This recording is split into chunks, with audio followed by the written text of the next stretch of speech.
You don't need to leave behind a six-figure inheritance to make your kids wealthy. True wealth goes beyond the money, the house, the antiques, and all the other possessions you might include in your will. And yes, those things can be part of their inheritance if that's important to you. But there's more to wealth than the money you leave behind. I'm Rose Colburn, and welcome to the 30-Day Budgeting Challenge, where I'm giving you one quick tip every day to help you take control of your money. As a mom of 5 kids, leaving behind a legacy for my children has been on my mind a lot lately, especially since my youngest graduated high school a few years ago. It's also something that's brought up when I talk to people about their financial goals. So in today's video, we're talking about how to make your kids wealthy beyond the money and beyond the inheritance.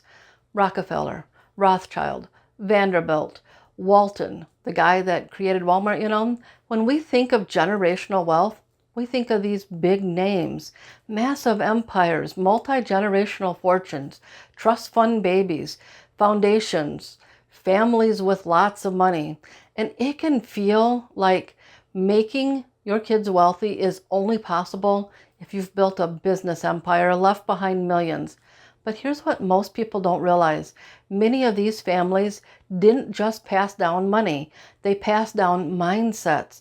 They passed down systems and values. For example, the Rockefellers created something called a family constitution. Not just a legal document, but a living charter that laid out how their family would steward wealth or manage wealth across generations. It emphasized things like philanthropy over consumerism, stewardship or management over being entitled to the wealth, and the importance of family unity with regular meetings to stay connected and raise the next generation with purpose and shared values. But it wasn't just a theory, it was lived out. Here's a quote by Nelson Rockefeller in the book Kids and Cash. We got 25 cents a week and had to earn the rest of the money we got. We always worked. All the boys were required to keep personal daily account books. They had to give 10% to charity, save 10%, and account for all the rest. And just to put that into perspective, 25 cents back then is worth about $5 to $6 today. So they weren't getting a massive amount even though their family was wealthy. It wasn't the amount that mattered. It was the habit, the discipline, the ownership. That's what true legacy looks like. It's not just, here's the money, good luck. It's, here's what wealth is for. Here's how we honor it, use it, and multiply it. A true legacy isn't built by how much you give your kids. It's built by how much you teach them, by the habits they see, by the values you model, by the mindset they inherit long before the money ever arrives. So if you ever thought, I don't have much to leave behind, you don't need a billion-dollar estate to create wealth for your kids. You just need to be intentional about what you're really passing on, because the mindset they inherit will shape their relationship with money more than any dollar amount ever could. Every time you talk openly about your money decisions, every time you show your kids how to save, give, or manage their income, every time you let them see you make a plan or course correct one, you're planting a seed of generational wealth. You're planting seeds of confidence, wealth skills, financial peace, decision making. That's their inheritance. And the roots of it start with your values, habits, and conversations. The root starts with the things that you teach them, and over time, this blossoms into a wonderful family legacy, an inheritance that goes beyond the money. And even if they roll their eyes or seem like they're not listening, they are watching. And let me be real with you for a second. This kind of financial awareness, it's something I never got from my dad. Money was a secret. It was private. The only financial lessons I heard growing up was, we're broke. We can't afford that. And I'll never forget the time I accidentally dropped a brand new gallon of milk after we left the store. Dad was furious, and that moment got burned into my memory. Not just the milk, but the shame that came with it. And years later, when one of my kids dropped a gallon of milk at the store, the same situation. They were upset, embarrassed. They thought they were in trouble. And in that moment, I remembered what it felt like to be me as a kid. And I decided that legacy ended there. I looked at them and said, it's just milk. No big deal. Let's get someone to help clean up the mess so no one falls.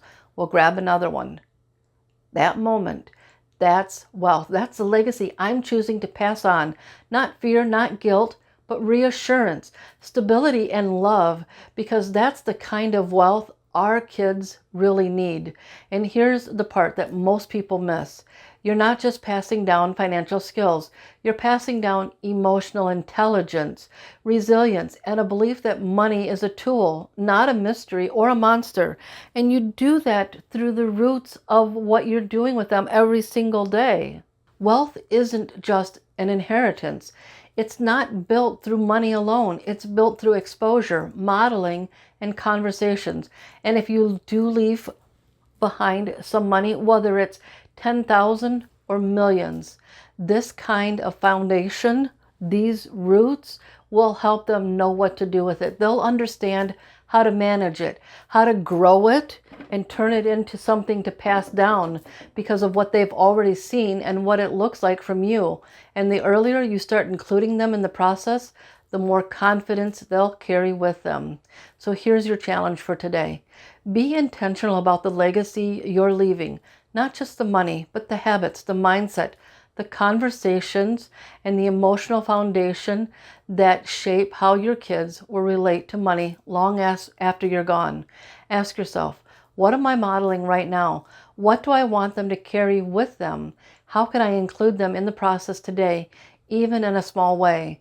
Whether your child is 6 or 26, it's not too late or too early to start. When your kids see you doing the work, showing up, making aligned decisions, and creating a relationship with money that's rooted in peace instead of fear, they don't just learn about finances, they learn how to build a life. So here's what I want you to do.